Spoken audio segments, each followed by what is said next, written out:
जी नाज़रीन, ख़बर शामिल कयूं था बाहु खोसो मां। बाहु खोसो जे ॻोठ नजमुद्दीन खोसो में नामालूम चोरनि तर तपाए छॾियो आहे।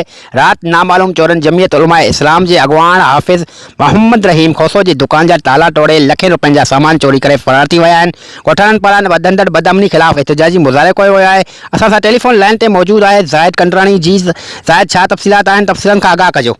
जी बिल्कुल, ॻोठ नजमुद्दीन खोसो में नामालूम चोरनि तर तपाए छॾियो आहे। राति नामालूम चोरनि JUI अॻवान हाफ़िज़ मोहम्मद रहीम खोसो जे दुकान जा ताला तोड़े लखनि रुपयनि जी चोरी करे फ़रार थी विया। इलाइक़े वासियुनि जो वधंदड़ बदअमनी ख़िलाफ़ एहतिजाजी मुज़ाहिरो कयो वियो आहे। मुज़ाहिरनि में ग़ुलाम मुर्तज़ा खोसो, क़ुर्बान खोसो, प्यारो खोसो ऐं गुल हसन लाशारी एहतिजाज कंदे इलाइक़े में वधंदड़ बदअमनी ते ॻणिती जो इज़हार कंदे SSP जैकाबाद ऐं DIG लाड़काणो खां फ़ौरी नोटिस वठण जो मुतालबो कयो वियो। जी महिरबानी ज़ाहिद, तफ़सीलनि खां आगाह करण जे लाइ।